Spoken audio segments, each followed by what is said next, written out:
Okay, so I just got back from seeing Scream 2022, because I guess we can't call it Scream 5, even they make fun of it here. But before I tell you my thoughts on it, I should let you know my thoughts on the other Scream movies. If you've been watching me for a bit, you know I don't really get that much into slasher films. I got nothing against them. I know their own genre and everything. Just sort of the formula and the stock characters and the tropes, the bullet points they have to hit, don't really resonate too much with me, although I get why they're such a big deal and I get why people like them, and I know there's a right way and a wrong way to do it, so I do understand that. So I never got super into the Scream films. But I always thought they were fine, they were okay. They still follow the slasher film rules and tropes and so forth, and for me a slasher film has to do something really crazy different in order for me to like it. You know, I like something like Candyman or Terrifier or Sleepaway Camp. You know, I consider Sweeney Todd a slasher film in some respects, so that's the kind of weird I need, and Scream did do stuff a little differently, but the key word is little. But it was also kind of doing this meta awareness thing. I mean, in some respects, a little ahead of its time, because now it's like everywhere. You know, everyone does this kind of stuff. I mean, obviously, we do it. We've been doing it forever. But they really were a little ahead of the game on that. I'm realizing more and more. But in terms of the layout and my investment and everything, I always thought they were okay. I saw 1 through 3. They got a little less as each one went. I never did see 4. And even according to this movie, I'm not missing much, because they kind of mock how I guess it didn't really do so well, but I never did see it, I shouldn't judge.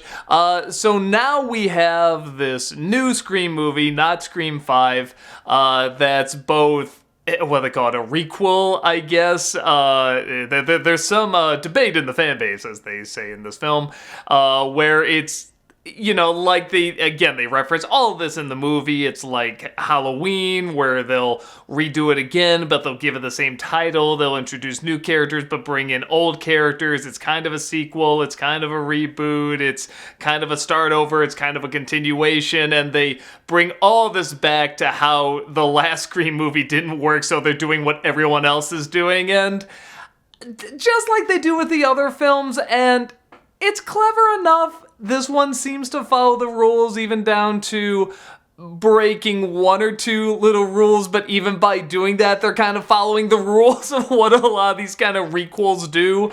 So I thought it was fine. I thought it came through with exactly what people who have enjoyed this series will probably be looking for. Honestly, watching it did kind of bring me back to the mid-90s. It really has a mid-90s film feel to it. Again, I was never a huge fan of like kind of mid to late 90s cliches, but there was something neat about seeing kind of the style done again and kind of these stock characters again. But how do I put it? I say stock characters, but they're not bad. They're just very by the numbers, you know, very standard characters. But one of the reasons I think I never disliked the Scream films is the characters are always just likable enough. Everything about these movies, it seems like they're just good enough. They're good enough that you want to stay until the end and know what's happening. You want to know who the killer is or killers. And this one does the same thing, to a point where I looked at the length of this movie and went, geez, that's how long do I have to be in this theater? But it flew by pretty quick when it got to the third act. And again, how these movies work, they even say, welcome to the third act. I was shocked. I'm like, oh, we're here already? Okay. And I like that. I like how they incorporate the characters from the original series with these characters in the new series. In terms of, did I guess who the killer was? No spoilers. I'm not going to say who did, obviously. But my first guess was wrong. My second guess was right. So I give the movie credit because I think most of the time I can guess who the killer is in these movies. The one I did get wrong, but again, I was a teen, so I didn't know the formula yet or anything, was the first Scream movie. And what I like about that, I think it goes without saying there's gonna be spoilers for the other Scream movies in this one, but not this current one. What I like about that first Scream movie was that was the first movie that introduced me, the first person that they make look like could be the killer, but then show it's not. That could still be the killer. In fact, in some way, that's even more likely to be the killer. That was kind of like a mind-blowing idea to me. Like, oh, I didn't know you could do that. It's like, yeah, why couldn't you do that? So I do always remember the first film for doing that, introducing me to that concept. After that, I got the killers pretty easily. And this one, like I said, my first guess was wrong, but I did eventually get it. But it's not painfully obvious. It's not something where as soon as you hear the story or as soon as you see the characters, it's like, oh, that person did it. Which a lot of these films, it does work that way. So I like that. And when the killer is given their comeuppance at the end, it's very satisfying.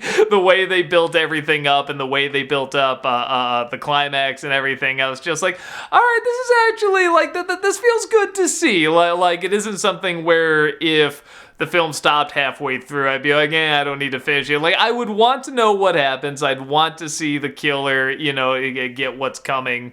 And it was satisfactory. I say the only thing that didn't grab me too much with this was probably the actress playing the main character, the final girl, whatever you want to call her. She's not bad, but she reminds me a little bit of Tony from this new West Side Story that came out, because he wasn't bad either. Just kind of inconsistent. Like, there's some really emotional moments where she has to break down and she has to confess stuff and she has to come to grips with some things that she does really well. And then there's other scenes where it just looks like she's completely checked out, where she's supposed to be really afraid or confused and she just says it like a robot. It's really weird. To a point where I was like, oh no, this is going to be our lead? Oh no. But the more it keeps going, I'm like, lots of scenes where she's fine and she nails it. But then again, there's kind of those inconsistent moments where it just seems really flat. So I'm sure a few more performances, she'll get that down fine. But she held her own enough. Everybody holds their own enough and does have you kind of guessing who it could be and does have you laughing at, the meta humor that, yes, has been done a million times, but they do it the amount all the other films do it, with the references and so forth. It never quite becomes too much. And again, I think that's why I never quite lump these films into I hate them, I don't like them, because they just back off the right amount. Usually, like, I don't know, Wes Craven dressed as Freddy the janitor, that was a little... that was a little too on the nose. But then again, I think that's always going to be something that happens. There's always going to be some joke that's a little too on the nose with stuff like this, just different preferences. There are one or two deaths in here that did surprise me too. Again, I won't give it away, but it is something where after it happened, I said, yeah, that feels right. Especially when you look back at the history and then you look at the making of and stuff. It's like, yeah, no, some of this feels like this is how it should go down. So, yeah, that's about it in terms of my thoughts on it. Sorry, I'm not being a huge Scream fan, but again, I thought they were fine. I think this movie's fine. If you don't get into the Scream movies, I don't think this one's gonna, like, convince you or sway you or be like, whoa, this is the really great one. It's another one, but it does reference modern day tropes in an effective way, in the way that Scream does it. And if you're looking for more of the same, which a lot of people are with Scream and they are with slasher films, but with just tiny little updates, but it's still celebrating the tropes you love to celebrate, I think it's in there. And I think the few new elements they add in there, or a few nods to kind of current modern day tropes, are effective enough. So, yeah, did you see this movie? What'd you think of it? Are you a fan of the Scream movies? What did you think of 4? Because I didn't see that one, and apparently a lot of people are saying you don't need to. Even this movie was saying I don't need to, but I'm wondering if there's any love for it, and I'm wondering if, did you like Scream 4 but hate this one, or did you think, nah, that was bad and this one's bringing it back on track, or did you feel like this has to stop, these reboot quills, whatever, just need to absolutely halt? Or do you feel like there's still life in it and this is a nice little nod to what movies are doing right now? Because I guess that is part of the fun of Wes Craven, is that he does usually kind of hold a mirror at like horror trends and be like, yeah, so this is what's popular right now. And he's usually one step ahead of it, even if the idea is it's repeating over and over and over. And yes, I know he's passed away. But, this is very cleverly trying to recreate the same style that the original films did. So if you're a fan of that, I think you'll like this. So that's about it, and I'll see you next time. Take care.